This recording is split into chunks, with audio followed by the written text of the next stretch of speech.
भारत में हुक्मरान जमात बीजेपी की कौमी तर्जुमान नूपुर शर्मा की तरफ से 26 मई को एक टीवी मुबाहिसे के दौरान दिए गए मुतनाज़ा कमेंट्स पर भारत समेत मुख्तलिफ मुस्लिम अक्सरियती मुल्कों में एहतजाज का सिलसिला जारी है। इस्लामी मुल्कों की तंजीम के अलावा कम अज़ कम 15 मुस्लिम मुल्कों ने भारत के सफारती ओहदेदारों को बुलाकर इस बयान पर एहतजाज किया है।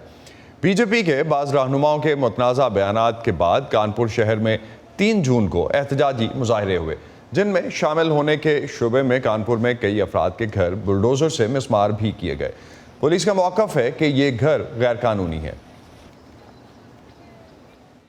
रांची की पुलिस ने वहां के नौजवानों को, मुस्लिम नौजवानों पे की हत्या की है। जिस तरह से योगी सरकार ने कानपुर और इलाहाबाद के अंदर जिस तरह से बुलडोज करने की कोशिश की है, ये न्याय नहीं है। ये लोकतांत्रिक व्यवस्था में बुलडोजर न्याय नहीं चलेगा, यही बात हम कहना चाहते हैं। उनकी 2 अवैध प्रॉपर्टी पाई गई थी, बिना नक्शे के मकान बनाना पाया गया था। उसमें नगर निगम और पुलिस प्रशासन की संयुक्त टीम ने उसको भी बुलडोज किया है। इन पे हम एनएसए की भी कार्रवाई करेंगे। लगातार इसमें जो भी शामिल हैं, हम उन पे कार्रवाई हमारी जारी है। भारतीय रियासत उत्तर प्रदेश में इस मुतनाज़ा बयान के खिलाफ जुमे के दिन से शुरू होने वाले मुजाहिरों के बाद से मुजाहिरीन की गिरफ्तारियों का सिलसिला जारी है। भारतीय हुकूमत का कहना है कि ये मुजाहिरे बगैर इजाज़त हुए थे, जबकि बाज़ मुकामात पर ये मुजाहिरे पुरतशद्दुद भी हो गए। इन वाक़यात पर बात करने के लिए वॉइस ऑफ अमेरिका के सुहेल अंजुम इस वक्त हमारे साथ दिल्ली से मौजूद हैं। सुहेल अंजुम साहब, सबसे पहले तो ये बताइए कि इस वक्त उत्तर प्रदेश और कानपुर में सूरत हाल है क्या, और वज़ीर आज़म मोदी की तरफ से कोई रद्द अमल आया है अब तक इस पर? वज़ीर आज़म मोदी की तरफ से तो कोई रद्द-ए-अमल नहीं आया। अलबत्ता हुकूमत ने उस पर एक बयान जारी करके कहा था कि बीजेपी के जिन लीडरों ने ये बयान दिया है वो फ्रिंज एलिमेंट हैं और वो हुकूमत के ख्यालात और उनके नज़रियात की तर्जुमानी नहीं करते। इसके अलावा और कोई बयान नहीं आया है। अलबत्ता जहाँ तक यूपी के मुख्तलिफ शहरों में सूरत हाल की बात है, तो अभी तक तो इतलात के मुताबिक अभी तक हालात पुरअमन है। पुलिस वालों का कहना है कि हालात पुरअमन हैं और काबू में हैं, और जहाँ हसास इलाकों में इजाफी नफरी तैनात है, लेकिन पुलिस की बात माने तो सूरत हाल काबू में। बहुत शुक्रिया सुहेल अंजुम आपका। आप हमें अपडेट कर रहे थे कि इस वक्त जो सूरत हाल है कानपुर में, और ख़ास तौर पे आपने ये भी बताया कि कोई अभी तक बयान वज़ीर आज़म मोदी की तरफ से नहीं आया। भारत के मुस्लिम दुनिया से ताल्लुकात और आलमी साख पर इस एहतजाज और इन मुतनाज़ा बयानात से क्या असर पड़ेगा, इस पर बात करने के लिए इस वक्त हमारे साथ नई दिल्ली से मौजूद हैं आरिफा खानम शेरवानी। आरिफा एक गैर जानिबदार ऑनलाइन पोर्टल दी वायर के साथ मुंसलिक हैं, सीनियर एडिटर हैं। आरिफा, बीजेपी की कौमी तर्जुमान के बयान पर होने वाले इस तनाज़े में हुकूमत ने मुजाहिरीन और एहतजाज करने वालों से निमटने के लिए जो तरीक़ाकार इस्तेमाल किया है, उसका भारत की आलमी साख पर क्या असर पड़ सकता है? देखिए, आलमी साख जो कि अभी बन रही थी, जिस तरह से नरेंद्र मोदी हुकूमत ने जो कदम उठाया और अपने दोनों जो स्पोक्स पर्सन्स थे उनको एक्सपेल कर दिया, तो लग रहा था कि हिंदुस्तान और हिंदुस्तान की हुकूमत पूरे जो दुनिया है उसको ये एक मैसेज पहुंचाना चाहते हैं कि देखिए, हम नफ़रत को बर्दाश्त नहीं करेंगे। हम इस्लाम के पैगंबर के ख़िलाफ़ कोई भी उनकी अहानत, उनको जो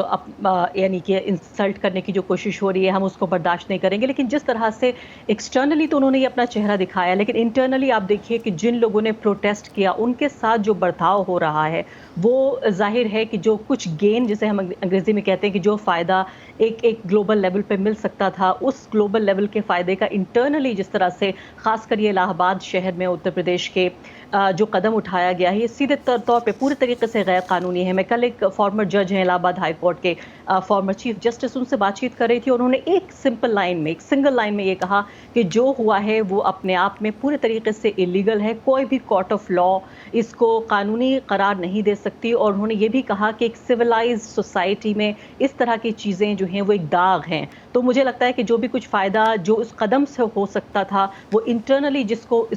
जिस तरह से मैनेज करने की कोशिश हो रही है, यानी कि वो नुकसान पहुंचाएगा, मुझे लगता है। तो भारत के मुस्लिम दुनिया से ताल्लुकात किस हद तक भारतीय हुकूमत को किसी ऐसे इकदाम पे मजबूर कर सकते हैं जिससे भारतीय मुसलमानों की शिकायत दूर हो? अपना सवाल आप दोहराएंगे?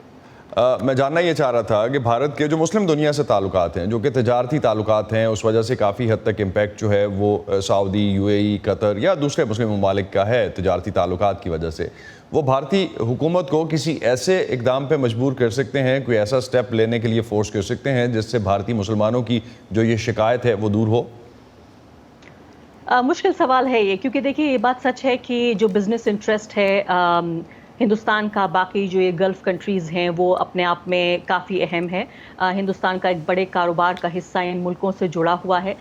लेकिन मुझे लगता है कि जो एक ग्लोबल लेवल पे जो हिंदुस्तान ने जिस तरह से अपनी इमेज बिल्डिंग की थी पिछले तकरीबन मैं कहूँगी कि 4-5 दिनों के दौरान, अब मुझे लगता है कि जो उन्हीं लोगों को जिन्होंने मुस्लिम दुनिया का फोकस इस तरफ लेकर आया, उन लोगों को पनिश करने की एक कोशिश के तौर पे मैं ये देख रही हूँ कि आपने इस तरह से हमारा एक तरह से एक ग्लोबल एम्बेरसमेंट करने की ये कोशिश क्यों की। तो मुझे लगता है कि इसमें साफ तौर पर बिजनेस इंटरेस्ट तो शामिल था जो ग्लोबल लेवल पे करने की कोशिश की गवर्नमेंट ऑफ इंडिया ने, लेकिन इसके अलावा एक जो जिसे हिंदी में हम कहते हैं विश्व गुरु या एक जो ग्लोबल लीडरशिप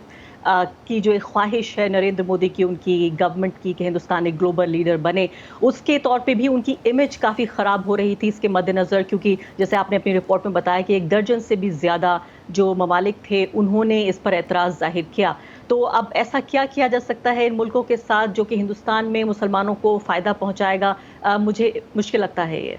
तो अरफा, अब तो मुसलमान तंजीमों की तरफ से एहतजाज ख़त्म करने की कॉल दी जा रही है, तो क्या वजह है इस ओवरऑल कॉल की कि इन मुजाहिरों में मुसलमानों को होने वाला नुकसान है ये इसकी बेस, या हुकूमत इस मामले को ख़त्म करने के लिए इन तंजीमों को अप्रोच कर रही है?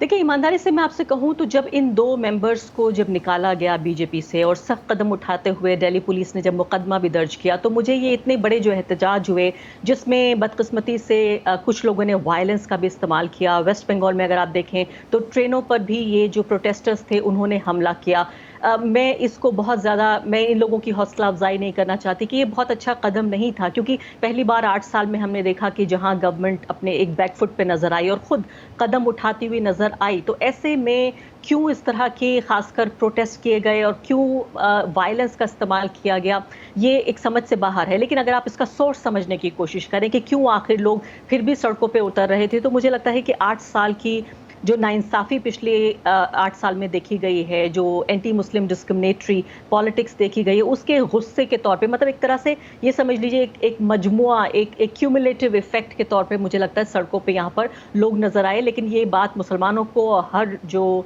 हिंदुस्तान का शहरी है उसको याद रखना चाहिए कि आपको जो भी एहतजाज करना है, जो भी प्रोटेस्ट करना है, वो कॉन्स्टिट्यूशन की जो 4 वॉल्स हैं उनके अंदर ही करना चाहिए। तो अरफा, बीजेपी की तरफ से सरकारी सतह पर तो पार्टी के मुतनाज़ा अरकान जो हैं उनसे अलहदगी इख्तियार की गई है, लेकिन कहीं ऐसा तो नहीं कि पार्टी और अक्सरियत से जो हम देखते हैं हिंदू अवाम में उनकी मकबूलियत में इजाफा हो रहा है इन्हीं रहनुमाओं की, क्या ये मसला मोदी हुकूमत के वोट बैंक को मुतासर कर सकता है?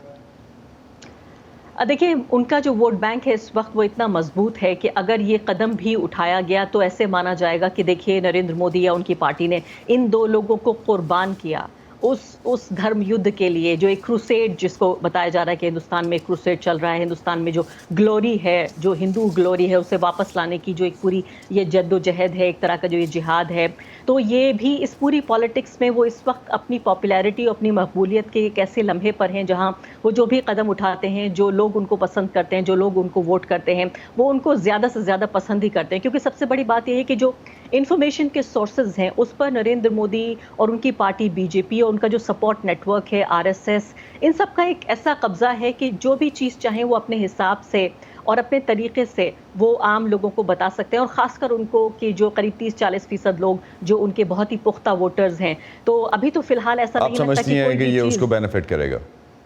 फ़ायदा ही करेगा कि देखिए हमने कुर्बानी दी। और ये भी एक और ख़ास बात भी, मैं नहीं जानती कि इस आर्ग्यूमेंट में कितना दम है, लेकिन एक आर्ग्यूमेंट ये भी दिया जा रहा है कि जो हिंदुत्व यानी हिंदू जो रिलीजियस नेशनलिज्म है, उनकी जो फोर्सेस लगातार कहती हैं कि देखिए हिंदूज के लिए तो एक ही मुल्क है, आपके लिए 57 मुल्क हैं। तो वो उसी कॉन्टेक्स्ट को आगे आर्गुमेंट को बढ़ा सकते हैं। बहुत शुक्रिया आरफा हमसे बात करने का और इस हवाले से हमें एनालिसिस देने का।